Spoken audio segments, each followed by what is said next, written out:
Magandang araw po sa bawat isa. Ito po muli ang inyong lingkod, Brother Paul Lito Jose, pastor po dito sa Jesus Christ Baptist Church, Santa Maria, Bulacan. And welcome po sa ating Time in the Word. Ito po ay panahon na kung saan tayo nag-aaral ng salita ng Diyos sa patuloy na ikalalago ng mga mananampalataya, sa ikaliligtas ng mga kaluluwa, at lahat ng ito ay sa ikakaluwalhati ng pangalan ng ating Panginoon. Salamat po at kasama po namin kayo ngayon at nawa patuloy tayong matuto, lumalim sa pagkakilala, pagmamahal, paglilingkod at pananampalataya sa ating Panginoon at tagapagligtas.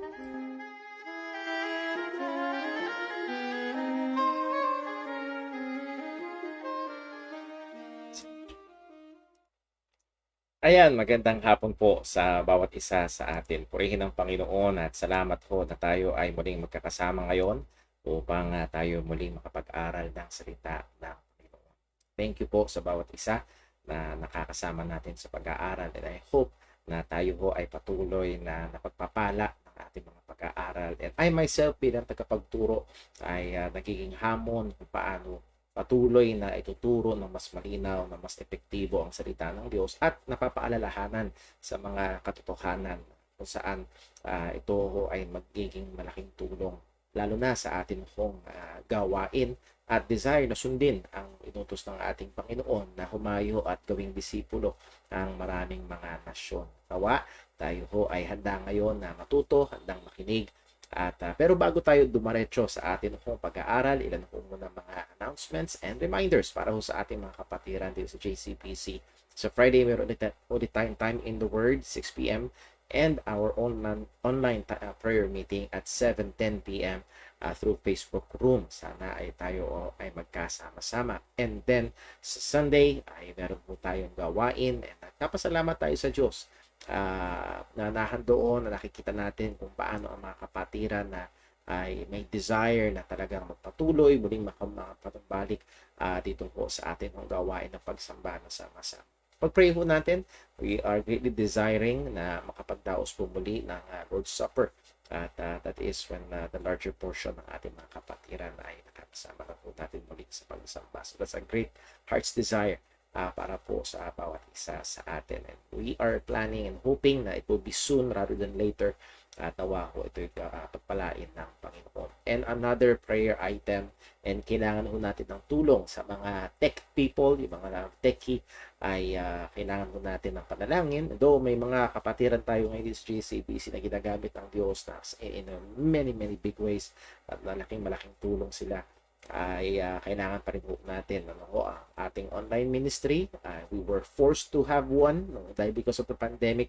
Nakikita natin yung benefit po nito and it goes far and wide para po sa ating mga kapatiran. So salamat sa Diyos and we would like to improve it. Yun po ang ating gawain. That's yun ang ating plano. So that's what we're trying to do ng patuloy. Ilang po munang mga prayer requests. Patuloy natin ipag-pray si Brother Dave Paule. Alam mo natin yung kanyang kalagayan and that big decision na kailangan nilang gawin about deep brain stimulation. Roughly, bago pa yung pandemic, around 2.5 million. Pero because of the pandemic, madaming added na mga gastusin at naging mas extra challenging ang mga proseso. So, and then there are risk factors pa rin. So, pakisama natin sa prayer ang ating kapatid na si Brother Dave Paule na patuloy na nasa may dystonia. And then, pakisama ko patuloy sa panalangin ang aking magandang asawa, si Sister Jonah, sa kanyang pagbubuntis na patuloy nagiging maselan and it is worsened by hyperacidity. So, pakisama sa panalangin ang kanya pong kalusugan maging ng aming anak sa kanyang sinapupunan. And sa piyaya ng Diyos, sa Timmy naman po is healthy as ever at napakalikot. And then meron tayo ilang mga kapatiran na humihingi rin ng prayer. Pag-pray po natin ang Gahete family, particularly ang father-in-law ni Brother Jem Gahete, ang tatay ni Sister Sheng. Siya po ay nasumpungan na merong tumor sa, if I remember correctly, sa dibdib. And within this week, ang Lord willing ay malaman po kung ito ay malignant o hindi or cancerous o hindi.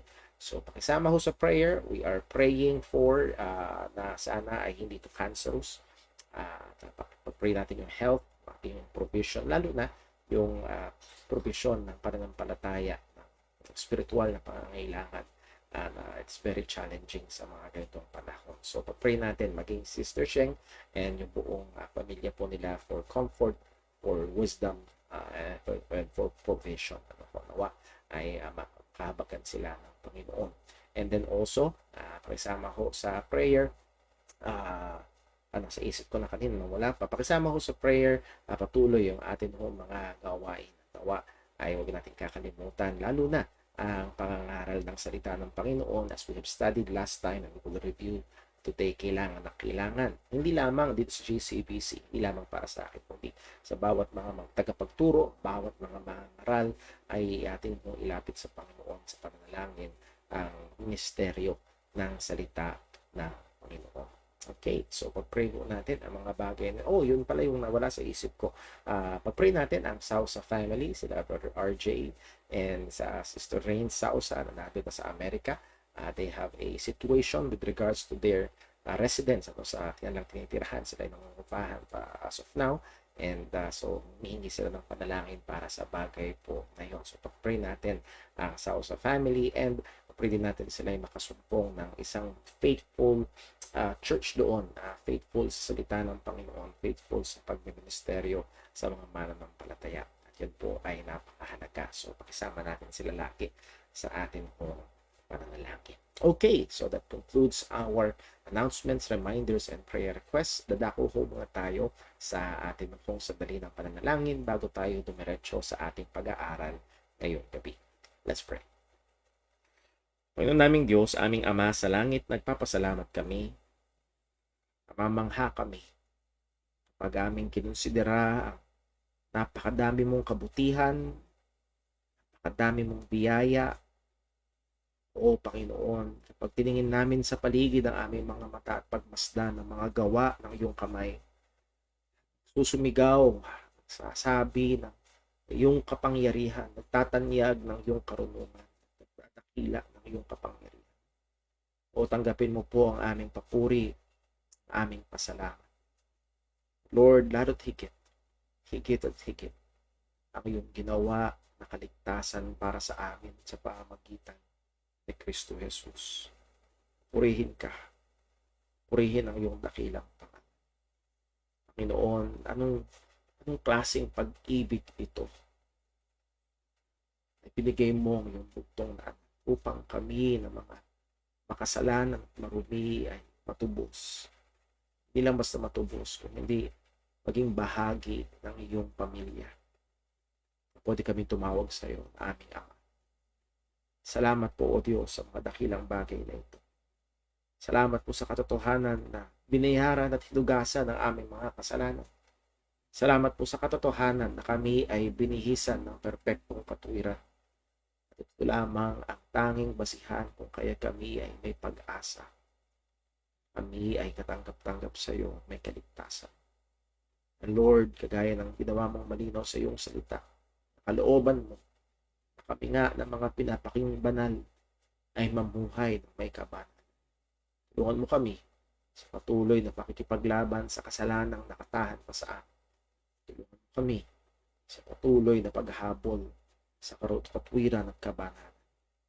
Ama, sa aming pag-aaral ngayong gabi, tulungan mo po o bilang tagapagturo, bawat isang makikinig, nawa yung mga salita, mga katotohanan na aming pag-aaralan at patuloy na hindi lamang maging kaalaman, kung hindi magtulak sa amin sa paggawa sang ayon sa iyong kalooban. Lord, we remember to you ang aming mga kapatiran na doon ang tinding mga pangangailangan na inaalala sa Brother Dave Pauli. Lingapin mo po kanyang kalagayan, maging ang desisyon na kailangan nilang gawin at malaking, kung sakali man, malaking pinansyal na pangangailangan. Awa ko. Also, Lord, we ask for your mercy para sa Gahete family, particularly sa parents, Sister Sheng. Awa ka po, Panginoon. Bigyan mo sila ng comfort, bigyan mo sila ng wisdom, bigyan mo sila ng peace, and also, pangangailangan sa kinakaharap, Panginoon. Lord, nawa, wala namin alam kung paano, pero lalo nawang maging matingkad, lalo nawang maging malinaw ang iyong biyaya, iyong habag, yung katotohanan. Patuloy na maging malinaw na ang lahat ng ito ay hawak mo, hindi labas sa soberanong kamay mo. Ama, aming inihiling ang patuloy na pagkilos, paggabay, maging sa pagbubuntis ng aking asawa. Tulungan mo po siya, Panginoon, bigyan mo siya ng lakas, bigyan mo siya, Panginoon, ng kalusugan, maging ang sanggol sa kanyang sinapupunan. Nawa, O Panginoon, ang grabing acidity, ang mga pagkahilo, pagsusuka, yung humupa na. Tulungan mo po, bigyan mo po ng lakas at kalusugan ng aking pagkina. Ngayon din po, Panginoon, namin itong dihiling, yung paggabay patuloy sa family dun sa Amerika, together with the parents of her RJ. Patuloy nagbabay, mag-ingat sila ng wisdom, decision makings, and also guide them to a faithful church kung saan sila mapagministeryohan ng tapat ng iyong salita. Ama, salamat po. Salamat sa iyong kabutihan. Salamat sa iyong katapatan. At lahat ng ito, Panginoon, aming inihiling sa iyo sa ngalan ng aming Panginoong Jesucristo. Amen. Okay, hindi ko alam kung naririnig niyo yung mga tahol ng aso, pero hingi ko ang inyong pasensya at tayo'y dumako sa ating pinaka-lesson ho ngayong gabi. And again, we are looking at evangelism, or to be more particular, biblical evangelism, and this is our 30th lesson. Dumako ho muna tayo sa ating pag-review. Again, our approach about evangelism is an objective approach, hindi scripted dahil iba't ibang mga tao ang ating makakausap, pero ang maganda ay meron tayong clear aim, clear goal. Ano yung objektibo natin? So una ay ma-establish na meron talagang Diyos at ang Diyos na ito ay merong claim, merong hinihingi ang Diyos. Dahil siya ang lumalang sa atin, siya ang nagmamay-ari sa atin, ay meron siyang karapatan para magbigay ng kautusan sa atin at i-require na tayo ay sumunod sang-ayon sa kanyang mga kautusan. And then, objective number 2, i-expose o ipakita ng malinaw na we failed. We failed to obey. Pumalya tayo, hindi natin nagawa na sundin ng perpekto ang kalooban ng Diyos na ito na lumalang sa atin. And therefore, we are under His wrath. Tayo ay nasa ilalim ng puot ng Diyos, nasa ilalim ng hatol ng Panginoon. And again, let me just make clear, hindi usapan kung gaano kadami yung nasunod mo at gaano kaunti yung nalabag mo. At yun yung madalas na idea sa isipan ng maraming mga tao ngayon. It doesn't matter, basta siguraduhin ko lang na mas marami yung mabuti kaysa masama. Well, again, that is, as we have seen from the Bible, a very unbiblical thinking. Ang punto ay ang Diyos ay Diyos ng hustisya, at kapag may lumabag sa kanyang batas ay kailangang parusahan kahit isa lang ang panlabag. At nandoon ang puot, ang galit, ang hatol ng Panginoon sa makasalanan, at hindi kaya ng taong iligtas ang kanyang sarili. And then objective number 3, ipakita ng malinaw ang provision ng Diyos para sa kaligtasang ito, at ang pinrovide ng Panginoon ay ang ating Panginoong Jesucristo. Ang kaligtasan ay sa pamamagitan ni Jesus lamang. And then objective number 4, so if that's clear, ang tao ay makasalanan, nasa ilalim ng puot at hatol ng Diyos, ibinigay ng Diyos ang kanyang bugtong na anak, si Jesus, para magligtas tao makasalanan. I-explain dapat ng malinaw. Ano naman yung terms, yung kumbaga terms and conditions. Kapag may mga contest, halimbawa meron kayong binuview online, may mga promos, well, minsan makikita nyo terms and conditions apply. Well, when it comes to salvation, there are terms and conditions, at ang hinihingi ng Panginoon ay manampalataya at magsisi sa mga kasalanan. And then, objective number 5, exhort or i-urge. So, hindi lamang tayo tagapagbigay ng impormasyon sa kanila. We are trying to urge them, itulak sila, na hindi imanipula sila, hindi pilitin sila, pero dalin sila at ipaunawa sa kanila na kailangan nilang bigyang tugon. Itong katotohanan na ito at nahandoon. Ano yung tugon na hinihingi ng salita ng Diyos? Ano yung tugon na hinihingi ng Panginoon? Yung pag-amin ng pagiging makasalanan at kawalang magagawa para iligtas ang sarili. Pangalawa, appreciation ng freeness ng gospel, ng kaligtasan na ginawa ng Panginoon, ma-appreciate, makita, kilalanin na ito ay hindi reward, hindi ito something na kailangang bayaran o pagtrabahuhan, kundi ito ay libreng pinagkaloob ng Diyos. It is by grace. And then saving faith. Kailangang magkaroon o mag-exercise ng panampalataya sa ebanghelyo ng ating Panginoong Kristo. At paano ini-express itong faith na ito? Well, in trusting and calling upon Christ. Na andun yung pagtitiwala at pagtawag kay Kristo. And as we have studied, again, yung pagtawag kay Kristo, it doesn't mean na kailangan pasunurin sa isang panalangin, which is walang evidence nun sa salita ko ng Panginoon. Kung hindi, again, as we have looked at sa scripture, is ang tao ay tunay sumampalataya kay Kristo, ultimately siya itatawag kay Kristo. Pag ang tao ay tumawag kay Kristo, it means na siya ay tunay na sumasampalataya. So, it's not another prerequisite para maaligtas ang isang tao. Ang sabi ay nahandun din, denunciation of any other false means of salvation. So, hindi lang basta pagtanggap kay Kristo, kung hindi denunciation of other false means of salvation. Kailangan i-reject ang iba pang mga kaisipan o kaparaanan ng kaligtasan na maaaring dating pinanghahawakan ng isang tao. As we have looked at Galatians chapter 5, hindi po pwedeng Jesus plus, dapat Jesus only. And nakita natin, any doctrine, any belief na Jesus plus, ay makikita natin na nawawalan ng saysay si Jesus. Dapat it's either Christ or nothing. Ganun po ang offer ng Panginoon, at kailangan itong kilalanin ng isang makasalanan. And then, bukod doon, kailangan magsisi sa kasalanan. At yun yung faithful representation, faithful urging na silang tao ay makasalanan ay magsisi at manampalataya sa ating Panginoong Hesus Kristo. Well, doon na tayo sa mga praktikal na bagay, kundi binigyan natin ng pansin yung communication and evangelism. Patuloy nating ina-advise, iwasan natin yung lumiko sa kaliwa, iwasan natin lumiko sa kanan. Anong ibig ko sabihin? Iwasan natin yung isipin na, well, nakadepende lahat ito sa akin.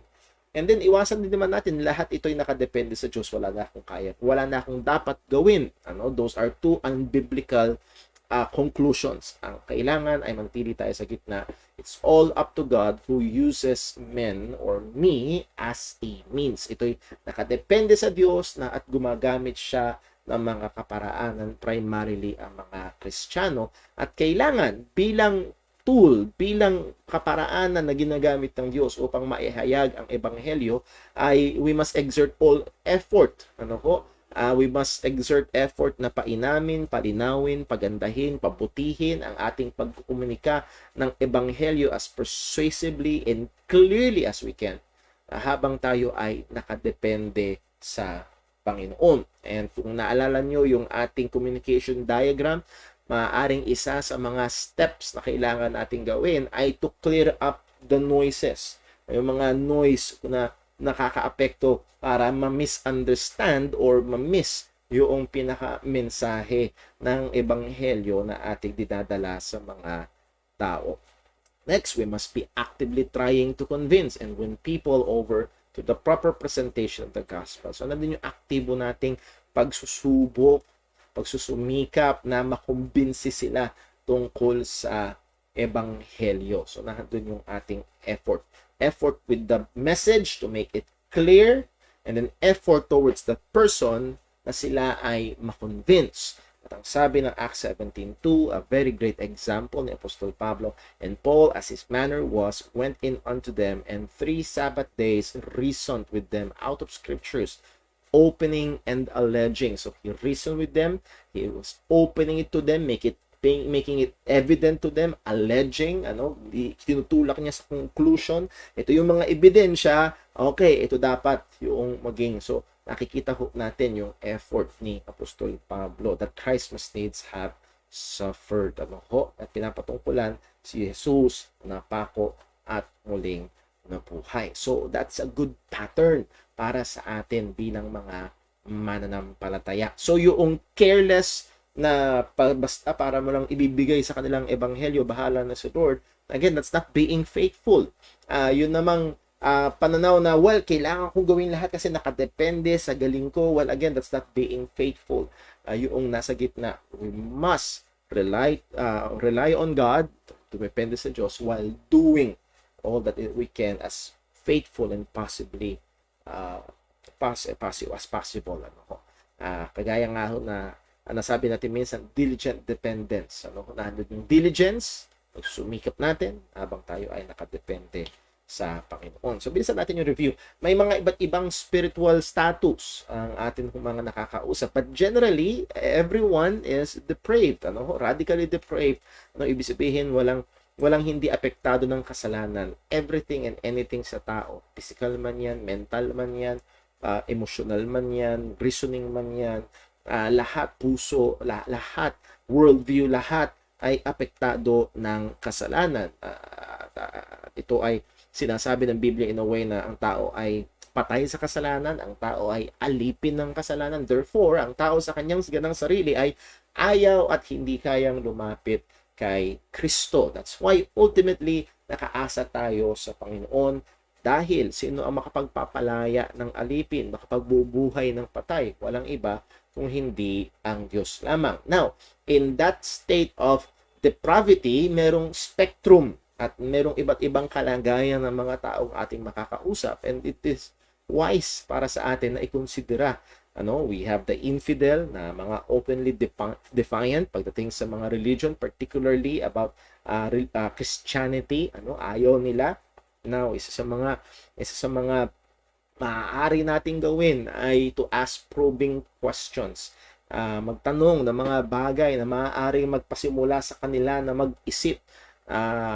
Mahirap kapag ang isang tao ay very much convinced na sa kanyang kaisipan, kahit ano pang sabihin nating nating ebidensya ay hindi nila papansinin. Pero pag ibinigyan mo siya ng question na kung saan siya ay, I will use the word, mapipilitang sumagot, pero bago niya sagutin, kailangan niya munang pag-isipan, well, that opens the door a little bit. So, nandun yung wisdom to ask probing questions. Pero paalala, be loving and patient. Maganda nga yung paalala ng isang tagapagturo, maaaring you won the argument but you lost the person. Mas maganda siguro yung sabihin natin, you lose the argument but you gain the person. That is, meron pa ring bukas na pintuan para patuloy kayong makapagtalastasan at patuloy maipresenta sa kanya ang katotohanan. Number next, merong mga ignorant and careless. Di nila alam at wala silang pakialam. Wala silang interest sa mga spiritual na bagay. Well, isa sa mga maaari natin gawin is to show them the reality and torments of hell and the brevity of life and the coming judgment. So, itong mga bagay na ito ay hindi dapat baliwalain.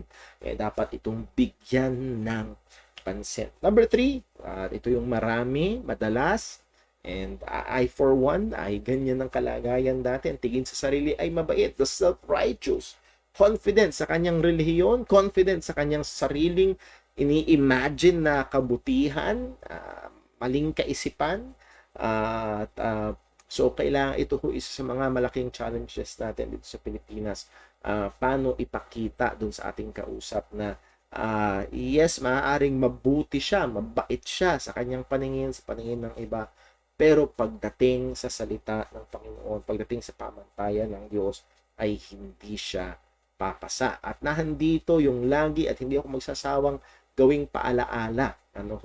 Isa ito sa mga malalaking, I believe, isa ito sa malalaking maiingay na noises, the religious noise, na kung saan maraming Pilipino lumaki na naririnig ang mga evangelical language, naririnig na manampalataya ka kay Jesus, maririnig na magtiwala ka sa Diyos, naririnig na tanggapin mo si Jesus, naririnig ang ebanghelyo, si Jesus, ang kordero ng Diyos, na nag-aalis ng mga kasalanan ng sanlibutan, at marami ang makakausap natin na babad sa mga lengguwaheng ito.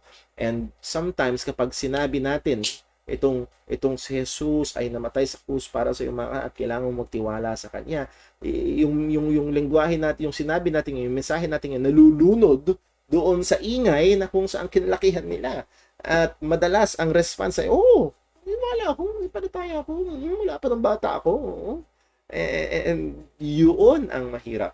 Ano, so, may God give us wisdom kung paano i-deal ang mga sitwasyon na ito. And it will be not wise just to assume na pag sinabi natin, maunawaan nila agad. Ano? So, again, we have the example of Apostle Paul for 3 weeks ay nahandoon yung kanyang pagsubok na ipaliwanag, pakita talaga for 3 Sabbaths, for 3 Sabbaths ay nandun yung kanyang effort. So, again, may God give us wisdom, depende sa mga sitwasyon na kung saan bubuksan niya ang oportunidad para makapagbahagi tayo ng Ebanghelyo. Number next, the false professors has intellectual knowledge of the gospel. Medyo hawig-hawig ito doon sa self-righteous, medyo yung doon sa caution natin kanina. Pero meron mga tao, dahil ang tingin nila, they have a religious experience, they have, meron silang relihiyong kinakaaniban, once in their life, sila ay karoon ng encounter or nakapakinggan nila sa Sunday school, pinatanggap sila ng kanilang guro, or pinasunod sila sa isang prayer, and ang sabi sa kanila, save na sila, meron na silang buhay na walang hanggan. They profess to believe, they profess to be Christians, pero ang totoo ay hindi pala. Well, even in good churches, if you remember sa 1 Corinthians 15, sabi ni Apostol Pablo, siya yung nangaral ng ebanghelyo sa mga taga-Korinto, pero ang sabi niya, unless you have believed in vain. I think that's in verse 3, if not 2, verse 3.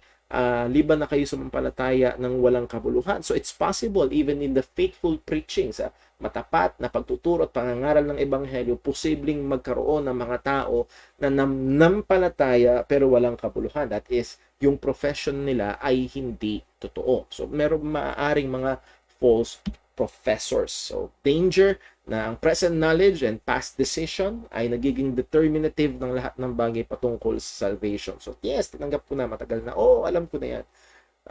Pero again, walang ebidensya ng kaligtasan sa kanilang buhay. Maganda yung sinabi ni Ralph Tilly, na isang mahusay na author.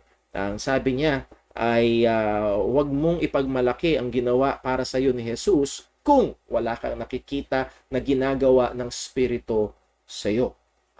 Paano mo sasabihin na yung ginawa ni Jesus sa iyo ay totoo pero walang ebidensya ng gawa ng banal na Espiritu sa buhay mo? Totoo pa rin ang sinabi ng salita ng Panginoon. Siya, ang Diyos, na nagsimula ng mabuting gawa, ay tatapusin niya ito. Ibig sabihin, tuloy-tuloy. Merong ginagawa ang Panginoon kasalukuyan sa bawat isang tunay na mananampalataya. The biblical basis of assurance of salvation is not a decision back then, but a life right now. So pag binasa natin ang salita ng Diyos, pag sinuri mo, pag tinesting mo ang iyong sarili ko, ikaw ba'y talagang mananampalataya, hindi ka ituturo ng Bible na lingunin kung ano yung ginawa mong desisyon 5, 10, 15 years ago. No. Or 30 years ago. Ang sasabihin sa iyo ng Bible, tingnan mo anong lakad mo ngayon. Anong kondisyon ng puso mo ngayon. And again, hindi ito prerequisite for salvation, but the evidence of salvation.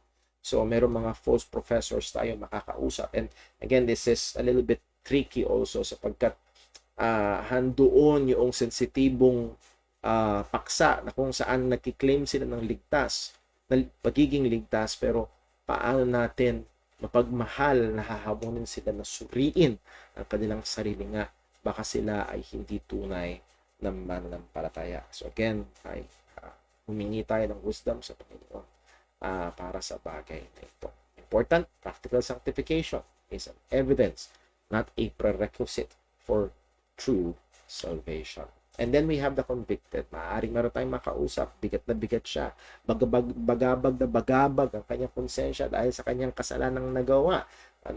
So ano ang gagawin natin? Well, i-direct natin ito sa spiritual na mga epekto ng kasalanan. Hindi lamang nabagabag ang kanyang konsensya kasi may nagawa siyang mali sa kanyang magulang o sa kanyang spouse o sa kanyang asawa. Kung hindi nabagabag ang kanyang konsensya, let's take it further, na nakasala siya laban sa Panginoon, and he needs to deal with that. At i-press natin sa kanya yung katotohanan na kailangan yung lumapit kay Kristo, gaano mang kalaki ang tingin niya sa kanyang kasalanan, merong kabayaran. Ang kabayaran nito ay sa pamamagitan ng Kristo Jesus lamang. And then mahalaga na i-discern natin yung spiritual na kondisyon ng mga taong ating nakakausap. And we try to address them. And again, this is very biblical. Example ni Cristo talking to Nicodemus, talking to the woman at the well, Samaritan woman at the well. Example of Apostle Paul talking to Jews, and then talking to Gentiles. Nandun yung kanyang mga iba't ibang mga presentasyon. So again, kino-consider yung spiritual na kalagayan ng mga kausap. So nawa, bigyan tayo ng Panginoon ng wisdom sa paano natin ito ipapresent sa mga tao kapag tayo ay nagbabahagi ng ebanghelyo sa kanila. Number next ay evangelism and the local church. So pupunta tayo nito sa ating iglesia lokal. And kauna-unahan nating bibigyan pansin nakaraan ay ang preaching, that work of preaching in the local church context. Magandang paalala sa atin, obligasyon ng church ang pag-iebanghelyo at hindi natin dapat ito ikompromiso at ito dapat ang maging orientation natin. Wag nating ikompromiso, wag nating ipalit ang ibang mga bagay para sa preaching, and particularly preaching of the gospel. And then dapat ito yung orientation, that is dito tayo naka-align, dito tayo turo, dito tayo nakatingin. Dapat malinaw sa ating isipan na meron tayong misyon at isa sa mga pangunahin nito ay ang maibahagi, maipangaral ang ebanghelyo ng kaligtasan. Pero may problema. Ang preaching sa maraming mga churches, particularly sa mga nagpapakilalang Kristiyanong mga iglesia sa panahon natin ngayon, ay hindi na kinukonsidera ng marami na primary tool sa church for evangelism. Well, ano yung mga contributing factors? Maaari, number one is emphasis on special activity. So, ang evangelism ay special activity tuwing Sabado lamang, or special activity tuwing after church service. May mga church na gano'n pagkatapos ng morning service at saka sila hahayo.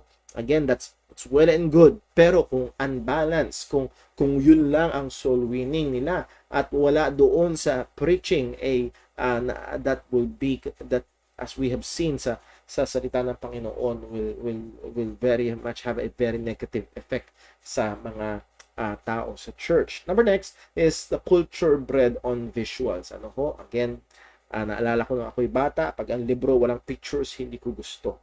At ganun, ang mga churches, masyadong babad sa mga larawan, masyadong babad sa mga videos, pero hindi na sila sanay na makinig ng may kaseryosohan. So again, may gamit ang lahat ng yan. Katulad ngayon, nakikinabang tayo. Meron tayong slideshow presentation, and I believe ito nakakatulong sa ating mga kapatiran. Pero yung pakikinig ng may kaseryosohan, pakikinig ng may disiplina, ay madalian nang nawawala sa ibang mga iglesia. And then number next, pagkukulang naman ng mga ngaral ay shallowness of the so-called preaching. Yung pagiging masyadong mababaw, masyadong ano pa bang ibang salita, masyadong pagiging makamundo ng pangangaral. That's very antithesis sa isa't isa, makamundong pangangaral. So again, ay kailangan po nating bantayan ang mga bagay na ito. Preaching. Ano ba ang preaching? It's the authoritative declaration of God's word by a man whom God calls and equips for that purpose. So ito'y paghahayag ng salita ng Diyos na pamamagitan ng isang taong tinawag at binigyang kakayahan ng Panginoon.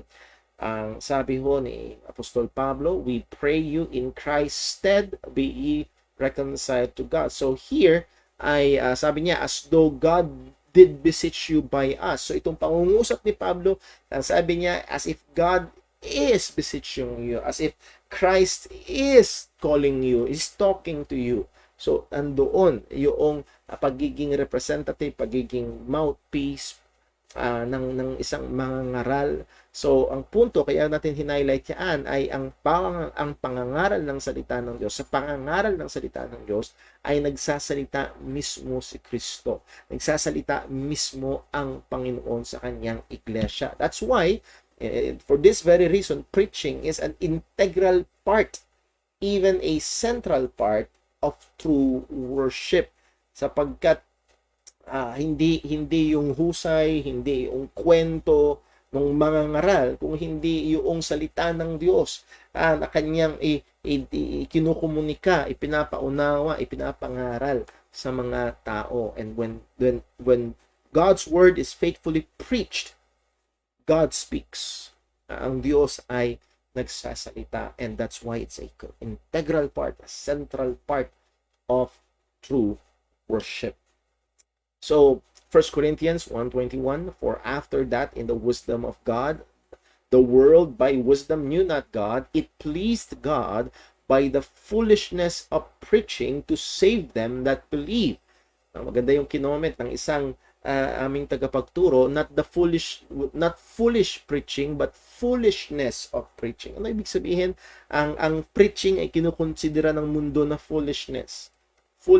Pero it pleased God to use this foolishness of preaching na tingin ng sanlibutan to save them that believe. So dito makikita natin na isa sa mga primary or the primary tool or means na nilagay ng Panginoon para sa pagliligtas ng mga makasalanan ay ang matapat na pangangaral ng salita ng Panginoon. Kaya hamon, paalala, encouragement sa bawat isang kagaya ko na mangangaral at tagapagturo ng salita ng Diyos, we must be thoroughly convinced in our conscience and so reflect in our practice that preaching is the primary work we have in calling lost men to the gospel. Dapat tayo ay kumbinsido, maliwanag sa ating mga kaisipan at konsensya, at dapat ito ay makita sa paraan ng paggawa natin ito na ang pangangaral ay ang pangunahing gawain na kung saan ito'y ginagamit ng Diyos para tumawag ng mga tao sa Kanya para maligtas. So hindi na tayo dapat kumbinsido, dapat makita rin ito sa ating aksyon. Anong ibig sabihin? Halimbawa ay merong doktor, biglang may emergency. Ang lahat ay nagtatakbuhan, pero yung doktor, para bang gaganon lang siya. Dok, may emergency. Oh, alam ko may emergency. Ingat. Hindi nakikita, maaari sinasabi niya may emergency, pero hindi nakikita sa kanyang gawain. At ganun din sa pangangaral ng salita ng Diyos. And yes, iba't ibang temperaments na ginawa sa atin ng Panginoon, but it must be reflected. Whatever temperament we have ay kailangan, bilang preachers, kailangan makita itong kahalagahan o bigat ng katotohanan na hinirang pinili ng Diyos na pangunahing kaparaanan upang magligtas ang pangangaral ng salita ng Diyos. Now, I can launch out sa napakadaming mga implications and applications niyan, pero kailangan po nating pigilan. Well, concerns for reform and improvement, paano dapat ayusin, baguhin at i-improve ang ilang mga bagay-bagay sa church.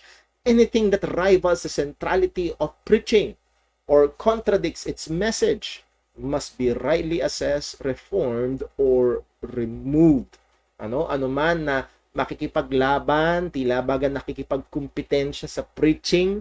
And sometimes kapag sa church merong iba't ibang mga board, merong board of music, merong board of para bang gusto nila, at meron lang, sabihin natin meron lang silang 2 oras at mag-aagawan sila doon sa oras na yon. Parang gusto nung ministry ng music dapat sa kanila mas maraming oras. Again, anything that rivals the centrality of preaching, and lalo na yung kung contradict sa message, must be rightly assessed, performed, or removed. Baka mamaya kailangan tanggalin, or baka mamaya kailangan may baguhin. Kailangan itong suriin mabuti. Worship that heavily stresses music to the detriment of preaching compromises the mandate of evangelism. Preaching itself, kung ang ministry ng church ay more on music, isang oras na kantahan sa 1 minutong pangangaral, again, those are very, very dangerous na kalagayan. The centrality of preaching defines the place of every part of worship and the preparedness of the worshipers. So again, dahil when God's word is faithfully preached, God speaks. Therefore, ang ibang mga bahagi, yes, lahat ng ito, ating offering, ating prayer, Bible reading, ay bahagi ng worship, but everything must be pointing and culminating to the climax of the proclamation of God's Word. So, worship leaders, that is, sino mang may bahagi sa mga worship services, dito sa JCBC, sino mang tumatayo sa likuran ng pulpito, must consciously guide and prepare the congregation for the preaching as the central part of worship. Another way of saying it, lahat ng tumatayo sa likod ng pulpito must be consciously guiding people towards God and to hear from God. Patungo sa Panginoon at makinig ng salita ng Diyos sa pamamagitan ng pangangaral ng salita ng Panginoon. Hindi to kompetensya kung sino ang mas mahusay, sino ang mas mapansin, No, kundi lahat, lalo na yung preacher, ay magko-contribute dapat patungo sa pagluwalhati sa Diyos tungo sa pakikinig ng salita ng Panginoon. So preachers, isang paalala para sa mga kagaya kong mga ngaral, we must never lose sight of our role as evangelists in preaching. Sabi ni Pablo kay Timothy, 2 Timothy 4:5, but watch thou in all things, endure afflictions, do the work of an evangelist, make full proof of thy ministry. So, handoon yung hamon para sa mga katulad kong mga ngaral to do the work of an evangelist. So, members ng church, be in constant prayers for the preacher and the preaching of the Word of God. Kailangan namin ang inyong pag-pray, mga kapatid.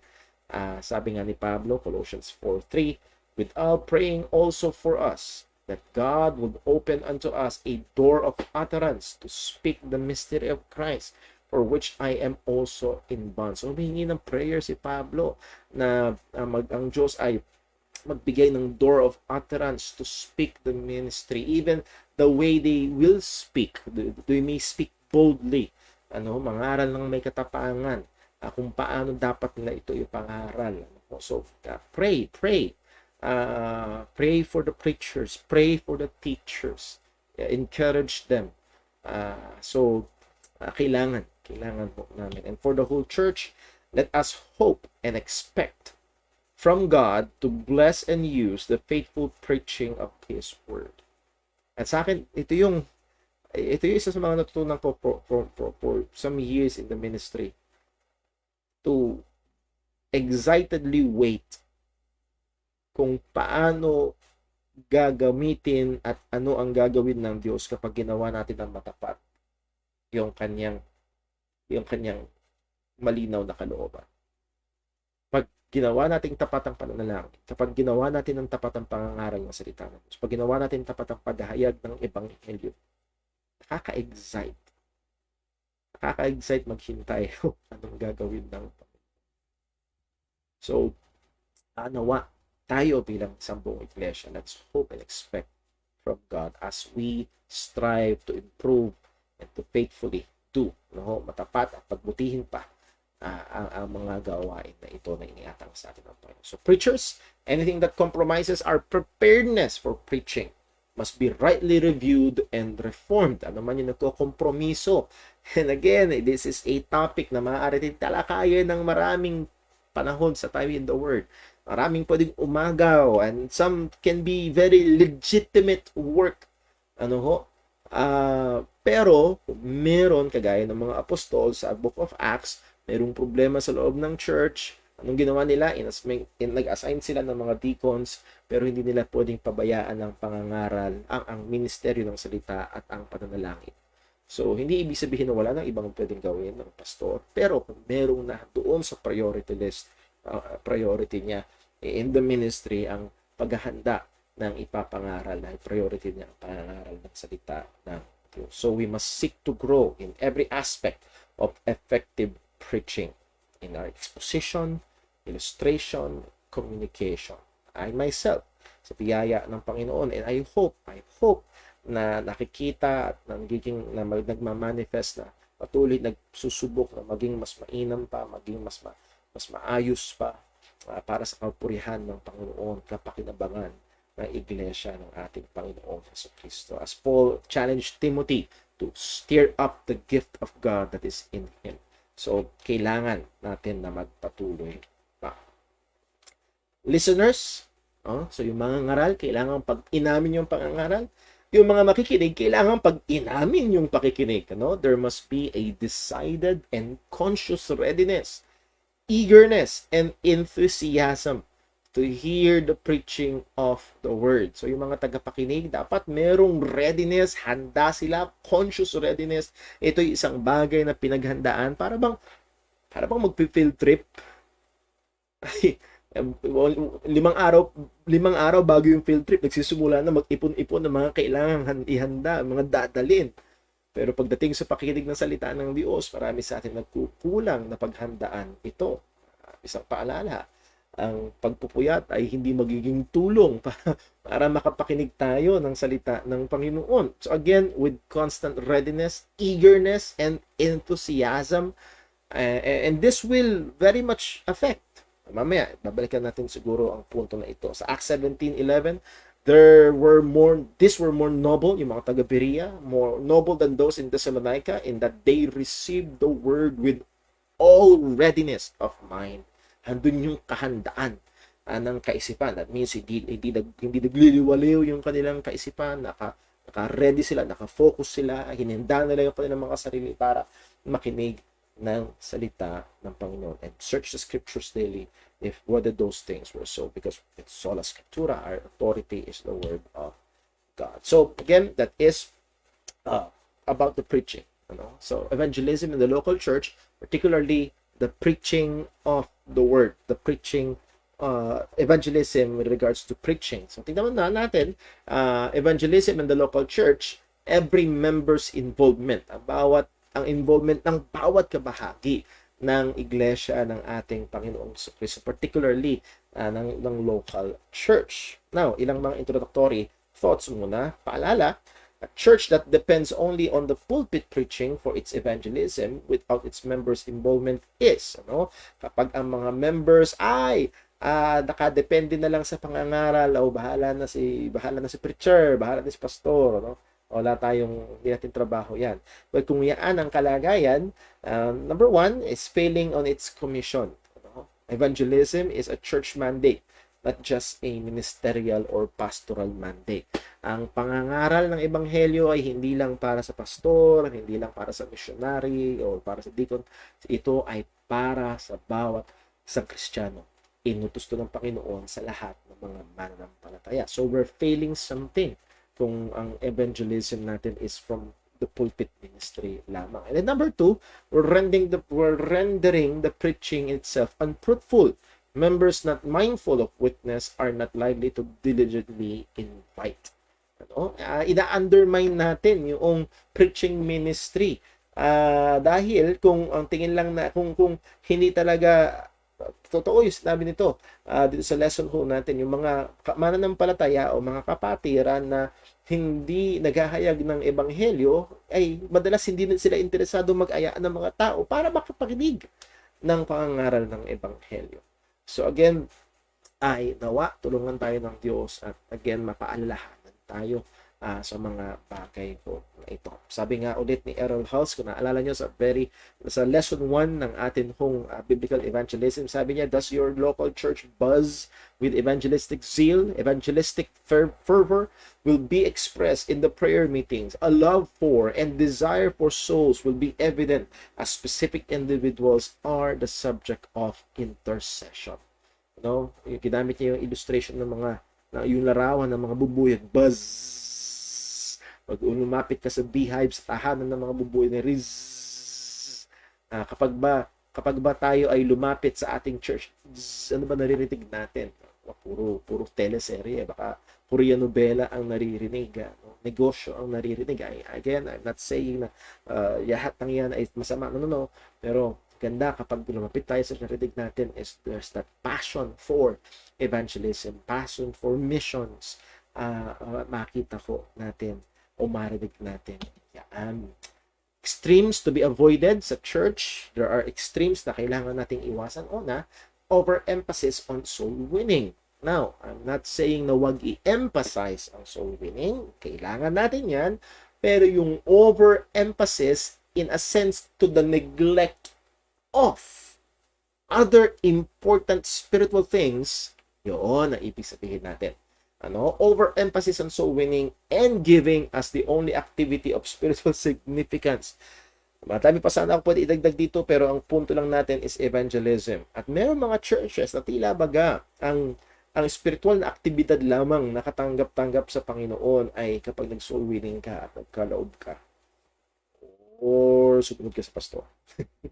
Pero ibang topic yun. Nevertheless, yes, may mga churches na parang yun na lang ang paglilingkod sa Panginoon kapag nasa loob ka ng church or anything inside the church, inside the program of the church. Be it choir, be it Sunday school teaching or assistance. And again, kailangan natin yan. Meron tayo dito sa church niyan. Purihin ang Panginoon na meron mga naglilingkod.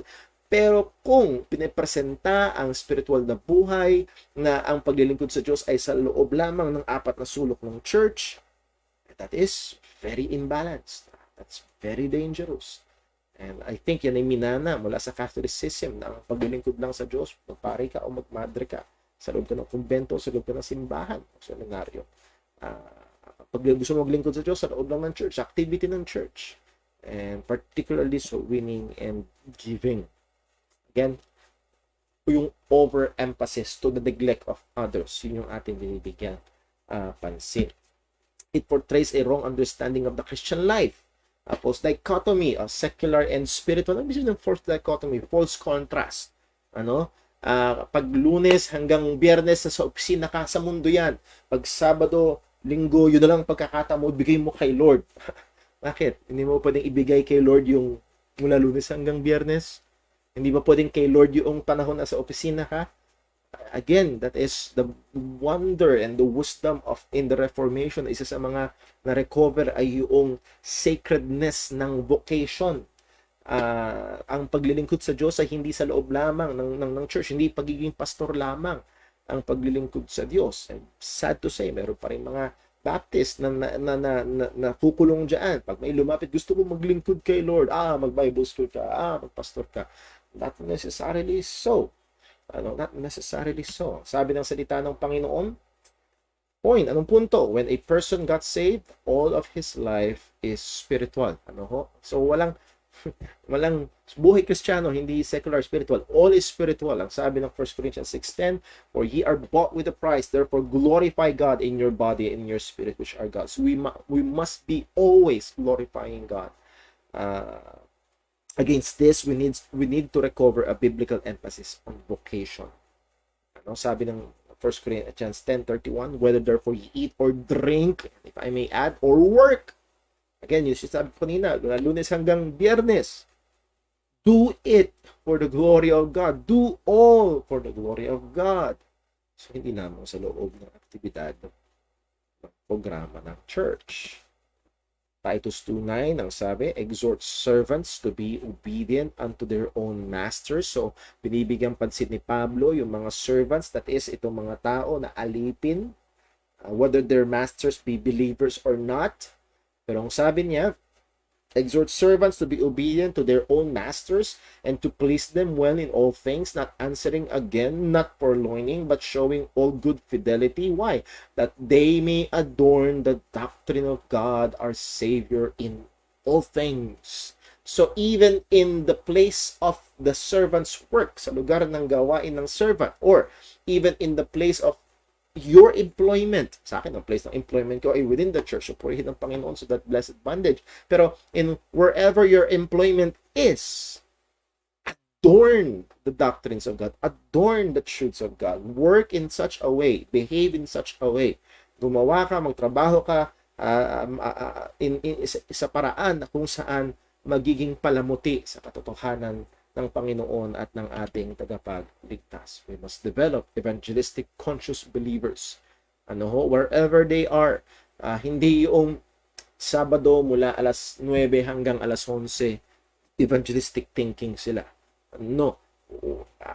Ang goal natin is wherever we are, whatever we do, we must be evangelistically conscious.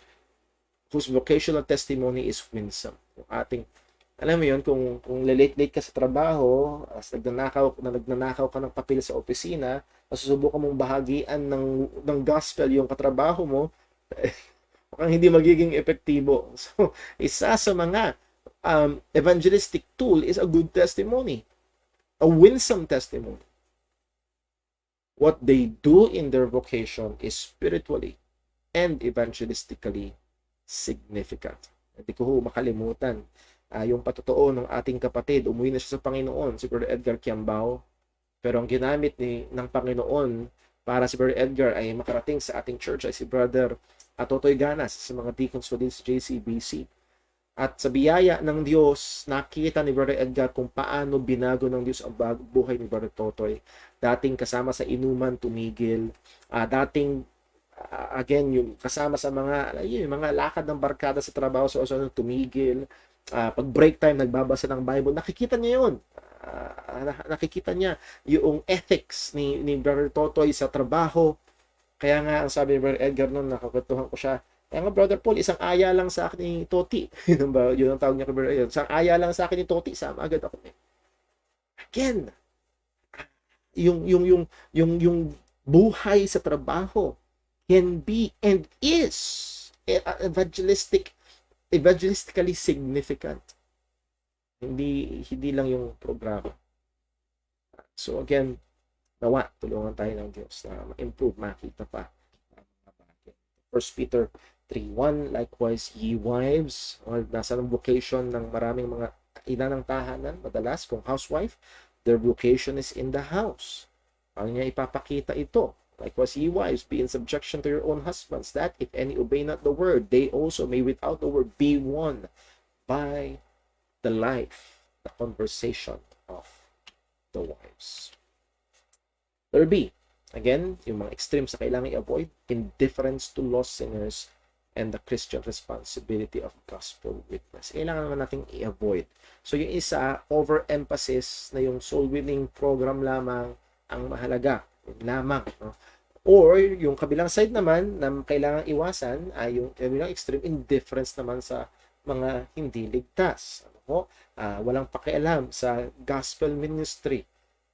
It is often wrongly excused by the appeals to God's sovereignty that our efforts are not needed. Well, liligtas naman ng Diyos, wala na akong kailangan gawin. That is false, as we have seen. Kailangan doon tayo sa gitna. Romans 10:14, ang sabi sa bandang dulo, how shall they hear without a preacher? So, again, ang isang tao na borderline o makikipaglaro sa idea ng hyper-Calvinism, he may have encountered or understood the sovereignty of God, pero maling conclusion or application ang ginawa niya sa evangelism na para bang wala na siya kailangan gawin. Well, how should they hear without a preacher? Answer that. How should they hear without a preacher? So, one needs to preach. Merong kailangan mangarap, merong kailangan magdala, merong kailangan maghatid ng mensahe ng kaligtasan. Often, it is rooted in timidity, itong indifference, itong kawalang puso o init sa gawain ng paghahayag ng ebanghelyo. Often, even in the preaching context, madalas nandun yung timidity or takot sa mga tao, ano lang sasabihin nila, ignorance of the right way of evangelism, maaaring nila alam kung paano gawin ito, o madalas nandun yung laziness o self-centeredness. Mas iniisip nila yung kanilang reputasyon o yung sasabihin ng iba. Well, siguro, for the sake of time, dito lang tayo matatapos ngayong gabi. Some advantage of biblical evangelism. So, again, yung biblical evangelism, ginawa natin yung purpose or yung objective approach natin. Ano yung mga advantage nito? Number one, delivered from stereotype approach. Biblical evangelism can use any conversation as opportunity for evangelism. So, minsan may nagtanong, paano yung Romans Road? Again, ito'y maaari maging tulong, lalo na kung nagsisimula ka pa lamang. Pero, ang maganda sa biblical evangelism, kung alam mo yung mga objective, ano man yung usapan, maaaring buksan ng Diyos yung pagkakataon para maibahagi ang ebanghelyo. Madalas ho, ang aking ama, ayun ang kinakwento sa akin, just in a normal kwentuhan, ay mababanggit ang isang bagay o isang paksa na maaaring gawing halimbawa o maging mabuksang pintuan para ibahagi, ibigay ang ebanghelyo sa kanila. So, yun ang magandang approach of advantage ng biblical evangelism. Pangalawa, believing in effectual calling. Ito yung isa sa mga advantage. Biblical evangelism is free from the pressure of producing instant decision results. Naalala ko dati may contest pa, padamihan ng nakausap, padamihan ng napatanggap, no? Padamihan ng nailiade. Pero again, it will free us from the pressure producing instant decision results. Why? Again, ang trabaho natin, magtanim at magdilig. Oo, hindi yun biro. Araw na sa Diyos ang pagpapala po. So we believe in effectual calling. Number three, we end here. Biblical evangelism can rightly assess spiritual condition of the prospect and give to him the gospel tactfully. Sa biblical evangelism, sa ating nag-aaralan ay ikukonsidera natin kalagayan ng tao. Ibang kalagayan niya, nawa, mabigyan tayo ng wisdom ng Panginoon kung paano ito ma-assess. And then, sa maparaan, sa maingat at maayos, magalang, mapagmahal, may respetong paraan, ay ibahagi sa kanila ang ebanghelyo ng maliwanag, sa paraan ng mauunawaan, at nawa gamitin niya ng Panginoon para makilala nila si Kristo. So yes, within the church, may responsibilidad ang mangaral, may responsibilidad ang mga nakikinig, may responsibilidad ang pastor, may responsibilidad ang mga miyembro sa gawain ng pangangaral ng Ebanghelyo. So let me challenge, we end here, nakita natin, medyo tingnan natin, maaring ikaw ay isang empleyado, ano man ang iyong ginagawa sa trabaho, work with an evangelistically conscious manner. Tingnan mo, nabahagi ng pagbahayag mo ng Ebanghelyo yung mabuting testimonya bilang empleyo o bilang empleyado o bilang estudyante, bilang anak, bilang magulang, bilang kapitbahay. So nawa ay tulungan tayo ng Diyos na mas ma-apply pa ito. I need to grow more. Everyone, lahat tayo ay kailangan. Pero tulungan tayo ng Panginoon. Ito'y magawa ng may katapatan. Again, kung meron hong mga malabo, meron mga questions or suggestions, please comment it down or send me a direct message. Yan po ay highly appreciated po natin. Tayo po ay magsara sa isang panalangin. Let's pray. Panginoon naming Diyos, aming Ama sa langit, maraming salamat po. Salamat sa iyong katotohanan, salamat sa iyong gabay, salamat sa iyong mga paalala. Tama. Rebuke. Patawarin mo po ako sa aking mga pagkukulang. Patawarin mo po kami sa aming mga pagkukulang. Nawa, ilagay mo sa puso namin, sa puso ng iyong iglesia, particularly sa JCBC, lalo pang pagmamahal sa iyo, sa Ebanghelyo, at sa mga taong wala pa kay Kristo.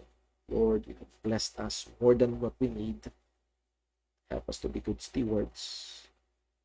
Help us to be serious sa gawain ng pangangaral ng Ebanghelyo. O Panginoon, ikaw po naman tumabay sa aming mga kapatiran, alam mo po ang mga pangangailangan. Again, we remember to you, Sister Jonah, or Dave Paul, tatay po ni Sister Shane. Ikaw po naman pumilos sa kalagayan ng ito. Salamat po. Alam namin meron kaming Diyos na nakakaalam, nakakita, at may hawak ng lahat ng bagay nito. Lahat ng ito'y dalangin namin sa ngalan ng aming Panginoong Jesucristo. Muli mga kapatid, maraming salamat po sa inyong nakasama po namin kayo sa ating pag-aaral. At tawa tayo po ay patuloy na tayo ay magkasama-sama sa mga susunod na pagkakataon tayo ay makapag-aaral ng salita ng Panginoon. God bless po.